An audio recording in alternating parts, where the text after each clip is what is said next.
Hallo, ich bin Annalena und heute zeige ich euch, wie ihr diesen tollen Tee-Adventskalenderturm basteln könnt. Die Maße sind in Inch, aber das ist alles machbar. Da ist nur ein Maß bei, was ein bisschen blöd ist, aber das zeige ich euch, wie ihr das rausfindet.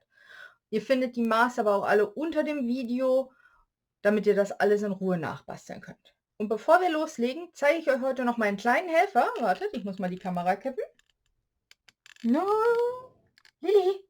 Da ist meine Katze Lilly. Schlecht gelaunt, weil das Wetter draußen schlecht ist.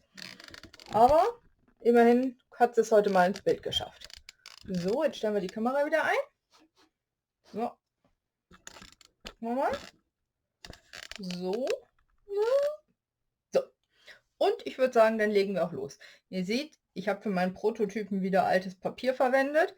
Jetzt nehmen wir aber das Neue aus dem aktuellen Mini-Katalog von Stampin' Up. Und zwar das hier mit den Tieren. Meine, das heißt tierische Weihnachten. Könnt ihr aber auch nochmal nachfragen. Genau. Das ist also ein Tee-Adventskalender für 24 Beutel Tee. Ich habe hier den von dieser Marke genommen, da passen 24 rein. Und hier unten kann man sie dann nacheinander rausziehen. Ich stelle die beiden mal beiseite. Ihr braucht dafür, wo ist mein Spickzettel? Da. Ein großes Stück Farbkarton in 9 Inch mal 12 Inch. Ich habe das auch mal aufgemalt heute. Ja. So, wir falten das auch gleich zusammen, aber dann könnt ihr das schon mal sehen. Also 9 Inch. 9 Inch wird einmal gefaltet bei 3 Inch. Die 12 Inch Seite wird gefalzt bei 2,5, 5,5, bei 8 und bei 11. Rausgeschnitten wird hier oben so eine kleine Ecke bei diesem kleinen Stück, das ist zum Kleben. Das könnte man eigentlich mal einzeichnen. Hier, das ist Klebefläche. Und dann wird hier unten das Stück rausgeschnitten. Hier einmal bis zur 3 Inch Linie und dann noch mal einen halben Inch höher. Und das habe ich mit einer Handstanze rausgestanzt. Wartet. Und hier, da ist unser halber Inch und hier mit der Handstanze. So. Genau, und hier bei dem Stück, neben dem was rausgeschnitten wird, wird es auch noch mal beim halben Inch gefalzt und wird hier hinten umgeklappt und reingesteckt, damit das vorne so eine etwas schönere Kante ergibt. Gut, machen wir das mal zusammen. Also, die 9 Inch Seite wird gefalzt bei 3 Inch. Das Schöne ist, hier sind diese langen Linien, an denen man sich orientieren kann. So, bei 3. Und die 12 Inch Seite wird gefalzt bei 2,5 Inch,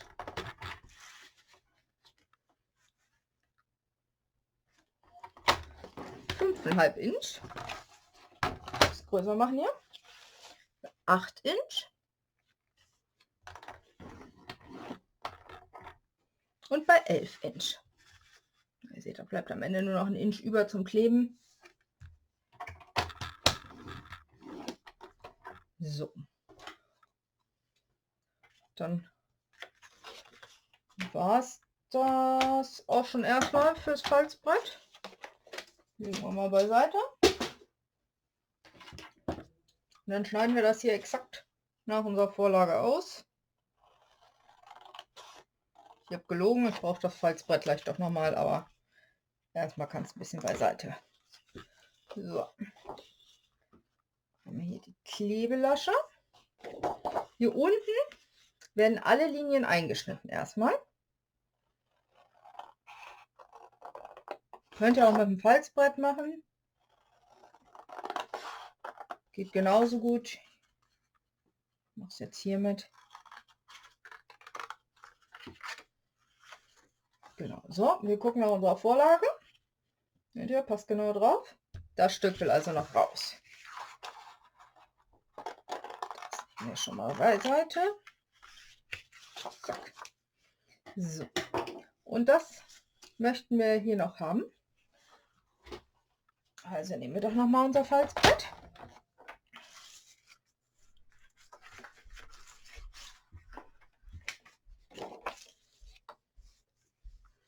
So, hier ist 1 Inch, diese Linie, das heißt 2 Linien davor ist ein halber Inch. Demnach setze ich meine Linie von der Linie ausgehend 1, 2 Linien weiter an. Nehme ich den hier, setze ihn exakt über dieser Falzlinie und ziehe ihn bis zur nächsten Falzlinie. Schneiden wir gleich raus. Wir machen gerade noch die andere. Hier unten wollen wir auch noch mal ein halbes Inch gefalzt haben. Das machen wir auch noch in dem Atemzug. Also wieder hiervon ausgehend. 1, 2. Dort anlegen. Könnt ihr auch von der anderen Seite machen. Ein bisschen machen wir auch. Dadurch hat hier oben die Kante ein bisschen mehr Stabilität. Sehen wir halt in die andere Richtung. 2 Striche. Falzbein nehmen. Wichtig. Nicht die Schneideklinge, so wie ich das immer gerne mache. Und wieder von dieser Linie aus falzen. Und gut ist. Schneiden wir jetzt das hier noch raus. Einmal. Ja, zweimal. So. Ich nehme diese hier. Welche ihr da nehmt, ist egal. Wenn ihr eine andere habt oder nur einen Halbkreis, das geht auch alles.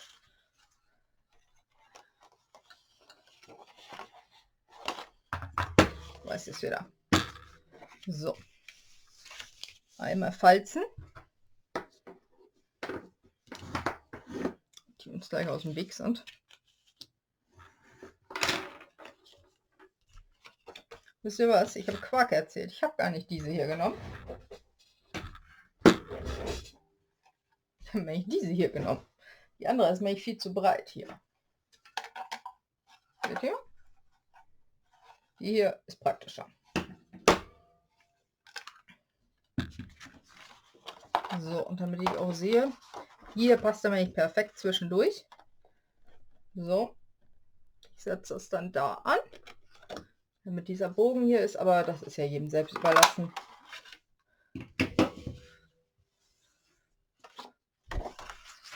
So, und da abgeschnitten, da abgeschnitten, da. Vorlage passt. Dann falzen wir jetzt noch mal die restlichen Linien.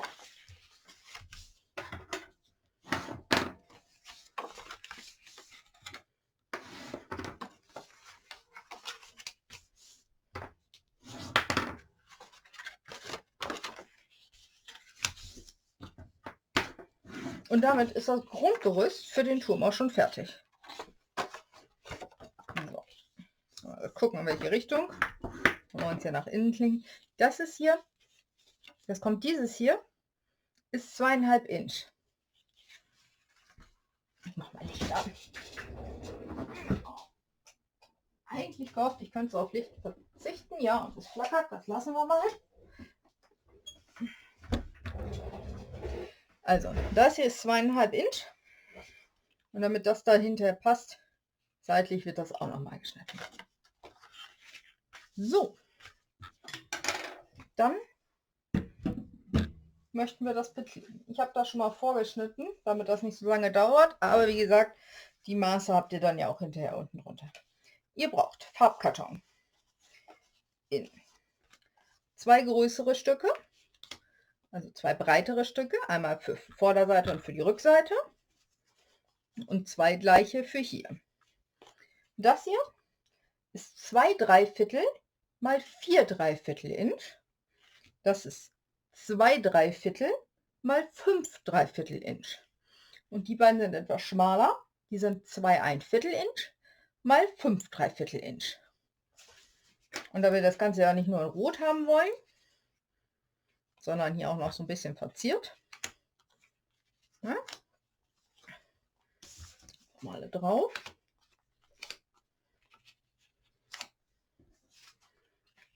So. Designerpapier für das Stück vorne in 2,5 mal 4,5. Für die Rückseite in 2,5 mal 5,5 und die beiden Seitenteile in 2 mal 5,5 cm. Das kleben wir mal einmal schnell auf.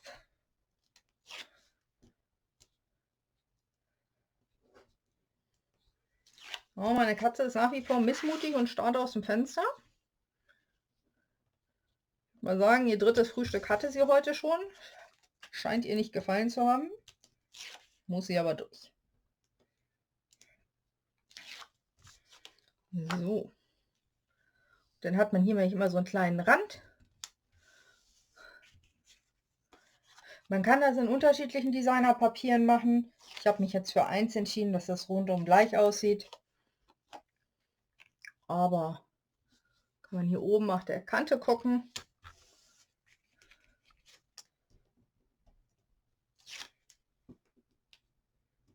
Ja. Also ich nehme mal für doppelseitiges Klebeband, weil es am schnellsten geht. Könnte aber jeder seinen Lieblingskleber verwenden. Ja. So. Ich finde, das kann man auch noch schön nach Beginn vom ersten Advent verschenken. Leute, die gerne Tee trinken, freuen sich da auch noch eine Woche nach dem 1. Dezember drüber. Muss man mal so sagen.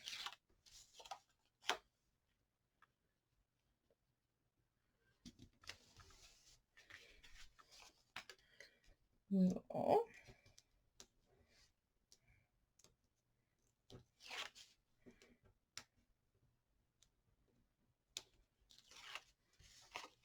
Und dann ist ja auch die Sache, also ich habe meinen mit unterschiedlichen Teesorten gefüllt.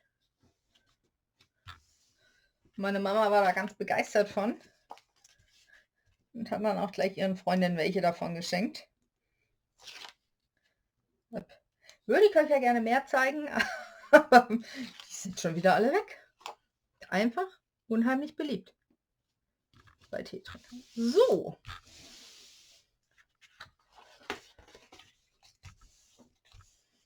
Dann hier, da nehme ich tatsächlich Tombow, weil ich möchte, dass es ein bisschen fester klebt, dass es ein bisschen mehr Masse hat. Weil ich bei Tombow jetzt auch nicht so verschwenderisch bin. Ihr seht, ich habe mal einen 9. Da kommt mal richtig was raus. So, da ist die Klebefläche. Und dann lege ich die andere Seite einfach da drauf. Dann kann ich mir die Linien exakt nachgucken.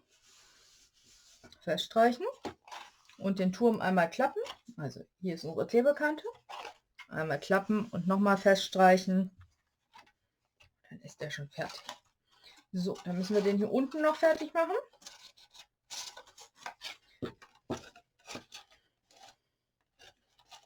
Hier ist die Öffnung auf der Seite.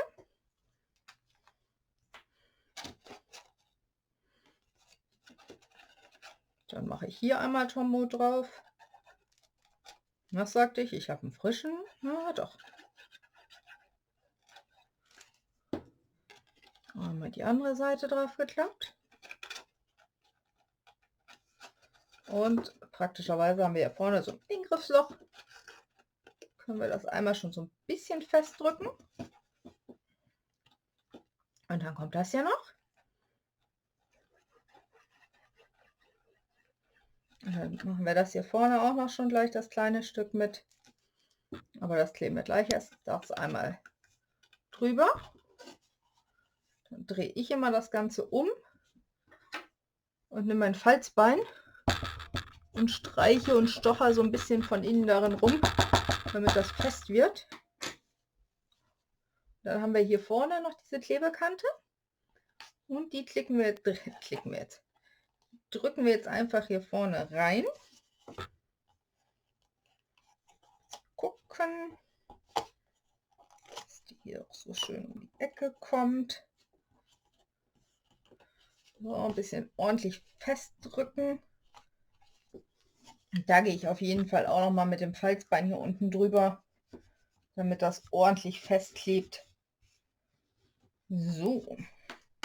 Und dann seht ihr, haben wir hier eine schöne feste gerade Kante.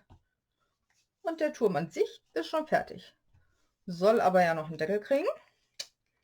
Und da kommen wir zu dem einen hässlichen Maß. So.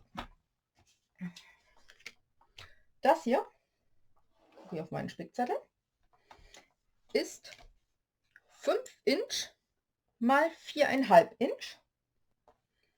Und der wird jetzt bei 15 Sechzehntel geincht, bei 15 Sechzehntel gefalzt. Und zwar, hier ist unsere 1 Inch.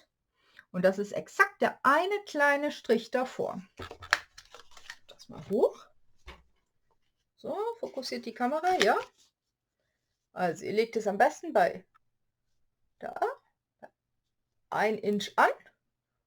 Zieht es dann einen kleinen Strich von dem unteren nach vorne.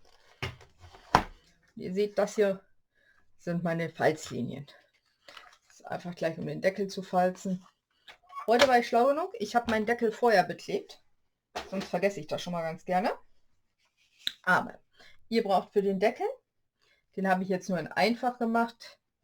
Nicht wie hier in doppelt, weil ich finde, der Deckel reicht. So, der Deckel ist 3 mal 2,5 Inch. Und die Seitenteile sind alle 3/4 Inch hoch. Das heißt, wir haben 3/4 an den kurzen Seiten mal 2,5. Hier und hier. Und hier 3/4 Inch mal 3 Inch.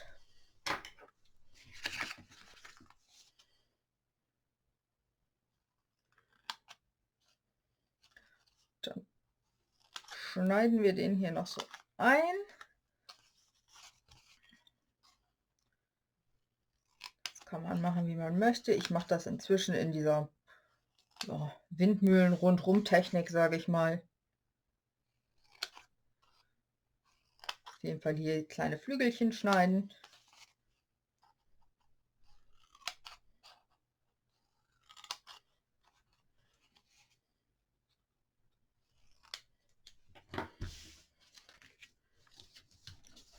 Umdrehen, nach innen drücken, dann kann man die nämlich alle einmal. Ja, wie war das mit dem frischen Kleber? Gucken, dass man die richtige Seite, und zwar nach innen, mit Klebstoff beschmiert. Und dann einmal hochstellen. Hier Kante auf Kante, bisschen festdrücken. Den nächsten Kante auf Kante. Mit dem Tombow kann man es noch ein bisschen schieben am Anfang. Das ist der Vorteil am Flüssigkleber einfach.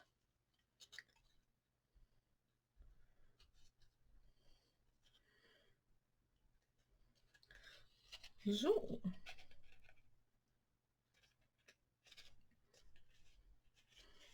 Rundrum. Und der Deckel ist fertig. Dann kann man halt von oben nehmen und reinfallen lassen, bisschen schütteln und von oben befüllen. Und dann kann man später hier unten immer einen rausziehen. So, ich will jetzt noch schnell machen. Bisschen verzieren vorne. Ich habe mich dafür für Momente der Ruhe entschieden, und zwar hier ruhige Feiertage und Zeit zum Entspannen. Richtig, das habe ich noch gar nicht gesagt. Mein Grundpapier, mein Turm, ist in Vanille und das ist Chili. Ja, deshalb habe ich jetzt nochmal Chili genommen und ich möchte den Spruch, ich glaube, wir machen den, wir embossen den einmal. So. Dafür nehme ich das Versamark. Einmal kräftig reindrücken. So, wie sieht meine Stanze aus? Wir drehen das Ganze mal ein bisschen. Oh, Abdruck schon mal ganz gut. Dann nehmen wir Embossing-Pulver. Ich habe mich für weiß entschieden. Weil kommt ja auch im Designerpapier hier vor.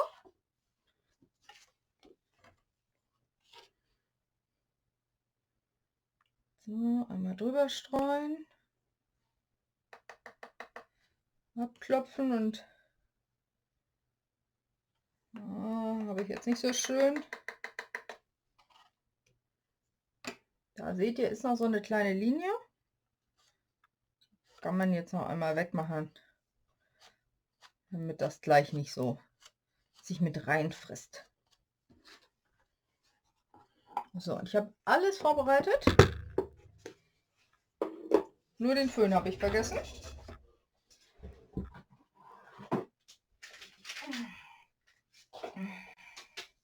Dafür gehe ich mal gerade zu einer anderen Steckdose. Kann sein, dass die Katze gleich durchs Bild rennt, weil die steht da nicht so drauf, aber wir gucken mal.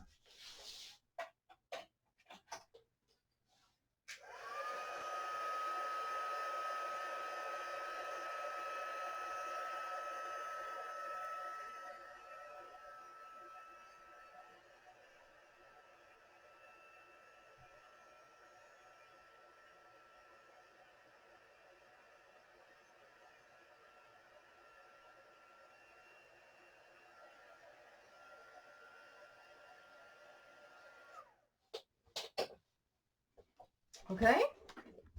Oh, guck mal, da habe ich das E vergessen. Warte, seht ihr das? Das ist noch nicht durchgeföhnt. Das mache ich jetzt nochmal.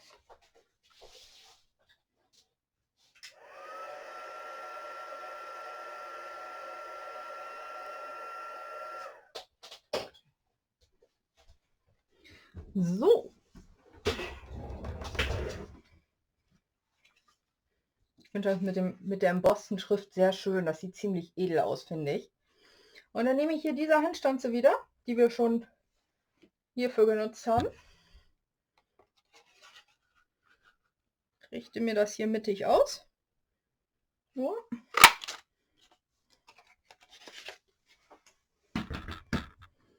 Und setze mir das Ganze nicht mit den kleinen, gerne aber mit den großen Dimensionals hier drauf auf meinem Turm vorne.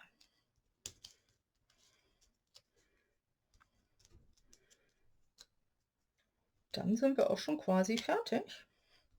Ich hoffe, das hat euch gefallen. So, wir gucken mal. Ich ja eigentlich nicht die Katze weg haben, aber in diesem Fall muss sie leider weg. Das halbwegs mittig drauf ausgerichtet ist. So. Guckt, der Hund guckt auch nur hervor. Aber wir haben es ja rundherum alle. Das war's. Ich hoffe, das hat euch gefallen und ihr bastelt das nach. Zeigt mir das gerne, wenn ihr das gemacht habt. Ihr könnt mich gern verlinken, wenn ihr es bei Instagram habt mit anna.duberschütz oder bei Facebook bei Annalena Duberschütz. Oder ihr schickt es mir per Mail an kreativ@duberschütz.net. Und dann wünschen Lilli und ich euch noch einen schönen restlichen ersten Advent. Einen Moment. Oh, einmal hier über das Chaos vom Schreibtisch. Lilli. Nein, Lilli will heute nicht. So, bis dann. Zum nächsten Mal. Ciao.